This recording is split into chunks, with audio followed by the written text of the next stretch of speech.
নমস্কাৰ মৰমৰ ছাত্ৰ-ছাত্ৰীসকল, যিসকলে 2025 বৰ্ষৰ অৰ্থাৎ এই বছৰ মেট্ৰিক পৰীক্ষা দিছা, তেওঁলোকৰ বাবে আহি পৰিছে কেইটামান আপডেটছ।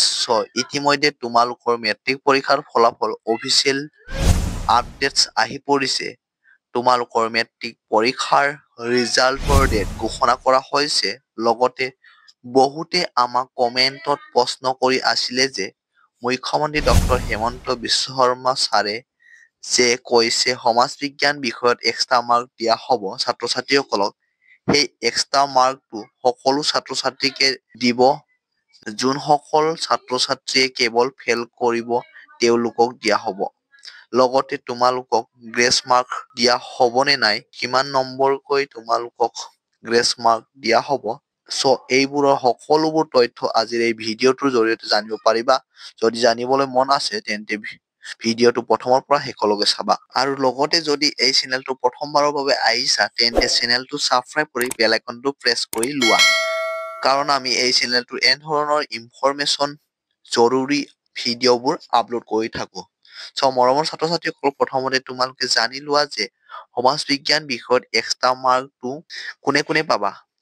সমাজ বিজ্ঞান বিষয়ৰ এক্সট্ৰা মাৰ্কটো সকলোৱে পাবা, কিন্তু তোমালোকক কিমানকৈ এক্সট্ৰা মাৰ্ক দিয়া হ'ব সেইটো কিন্তু এতিয়াও অফিচিয়েলি ঘোষণা কৰা হোৱা নাই। অসমৰ মুখ্যমন্ত্ৰী ডক্টৰ হিমন্ত বিশ্ব শৰ্মাই কৈছে যে সমাজ বিজ্ঞান বিষয়ত সকলো ছাত্ৰ-ছাত্ৰীকে এক্সট্ৰা মাৰ্ক দিয়া হ'ব।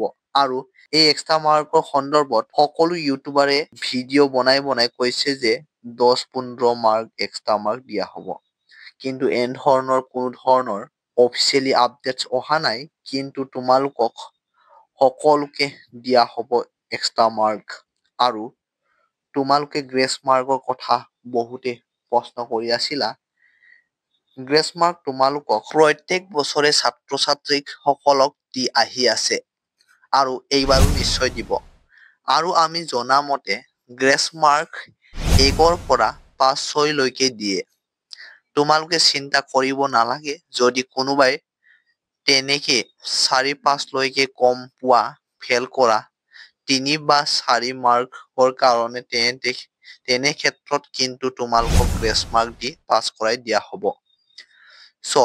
এতিয়া তোমালোকলৈ ফাইনেলি মেট্ৰিক পৰীক্ষাৰ ৰিজাল্ট কেতিয়া দিব। তোমালোকে মেট্ৰিক পৰীক্ষাৰ ৰিজাল্ট কেতিয়া দিব বুলি ক'লে তোমালোকে নিজে চাব পাৰিবা যে আগৰ ছেবা এতিয়া আছাম ষ্টেট স্কুল এডুকেশ্যন বৰ্ডে অফিচিয়েল ৱেবছাইটত যদি তোমালোকে যোৱা বা চোৱা যে HSLC 2025 ৰিজাল্ট, তেনেতে তোমালোকে দেখা পাবা যে 20 এপ্ৰিল 2025 10 AM 10 AM মানে এপ্ৰিলৰ 20 তাৰিখে 10টা বজাত তোমালোকক ৰাতিপুৱা 10টা বজাত তোমালোকক ৰিজাল্ট ঘোষণা কৰা হ'ব বুলি তেনেকৈ ধুনীয়াকৈ আপডেট দিয়া আছে এই ৱেবছাইটত। তোমালোকৰ মেট্ৰিক পৰীক্ষাৰ ফলাফল 20 এপ্ৰিলত ঘোষণা কৰিব। মৰমৰ ছাত্ৰ-ছাত্ৰীসকল, আজিৰ এই ভিডিঅ'টোত এইখিনি আপডেট আছিল। যদি এই আপডেট খিনি পাই ভাল পালা তেন্তে ভিডিঅ'টোত এটা লাইক কৰি দিবা। আৰু যদি চেনেলটো প্ৰথমবাৰ আহিছে তেন্তে চেনেলটো ছাবস্ক্ৰাইব কৰি লোৱা। কাৰণ আমি এই চেনেলটো এনেধৰণৰ জৰুৰী ইনফৰমেশ্যন ভিডিঅ'বোৰ আপলোড কৰি থাকো। বাকী ভিডিঅ'টো বন্ধুসকলক শ্বেয়াৰ কৰি দিবা। ভিডিঅ'টো একেলগে চোৱাৰ বাবে ধন্যবাদ।